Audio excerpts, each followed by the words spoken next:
শান্তিনিকেতন থেকে ফেরবার আগে আমরা অনেকটা সময় সৃজনী শিল্পগ্রাম আর সোনাঝুরি হাটে কাটিয়েছিলাম। সেই সব কিছুই শেয়ার করব এই ব্লগটাতে। এর আগের বার যখন গেছিলাম তখন সৃজনী শিল্পগ্রাম ঘোরা হয়নি আমাদের, তো এবার মনে মনে ঠিক করেই রেখেছিলাম শান্তিনিকেতন গেলে এই জায়গাটাতে ঘুরে আসবো। আর এখানে ঢোকার টিকিট লেগেছিল মাত্র 20 টাকা। আর এখানে মুক্ত মঞ্চে তখন একটা অনুষ্ঠান চলছিল, আর এই বাচ্চা মেয়েটির নাচ এতই ভালো লেগেছিল। এখানে অনেক মানুষ দাঁড়িয়ে পড়েছিল ওর নাচ দেখতে।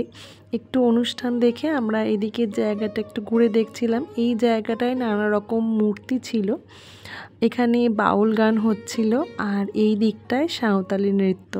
আর এখানে না ছোটোখাটো একটা সোনাঝুরি হাটও আছে, মানে সোনাঝুরি হাটে যা যা পাওয়া যায় সব কিছুই এখানে পাওয়া যায়। মার্কেটটা একটু ঘুরে দেখছিলাম আর একটা কানেরও কিনেছিলাম এখান থেকে। তারপর এই দিকটায় সব জায়গার সংস্কৃতি তুলে ধরা হয়েছে এক একটি ঘরে, আর সেই জায়গা অনুযায়ী ঘরগুলোর ধাঁচও ছিল সেই রকম। যদিও হাতে সময় না থাকায় ঘরের ভেতর ঢুকে দেখা হয়নি।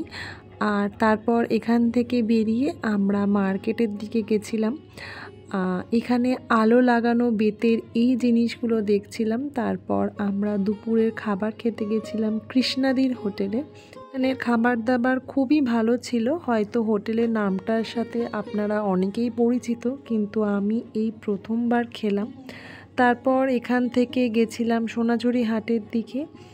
এখানে ব্যাগ দেখছিলাম, আর আমি সেদিন খুব সুন্দর একটা ব্যাগ কিনেছিলাম নিজের জন্য। আর সকাল থেকে ঘোরা বেড়ানোর চক্করে এখানে চোখ মুখের হাল একদম খারাপ। তারপর মা এখান থেকে কুর্তি কিনছিল আমার বোনের জন্য। আর এখানে কিছু ঢাকাই কাজের কুর্তি ছিল যেটা মা কিনেছিল নিজের জন্য। আর এই অ্যাপ্লিকের কাঁথাটা আমার খুব পছন্দ হয়েছিল, এত সুন্দর কাজ, কিন্তু কেনাকাটি অনেকটাই বেশি হয়ে গেছিল সবার।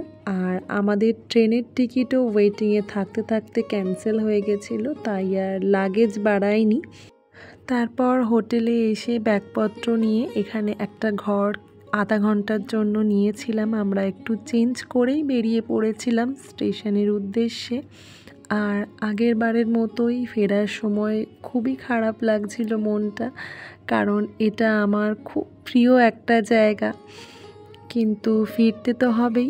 আর তোমাদের ভিডিওটা কেমন লাগলো জানিও, ভালো লাগলে একটা লাইক আর শেয়ার করে দিও, আর আমার পেজটা ফলো করতে ভুলো না।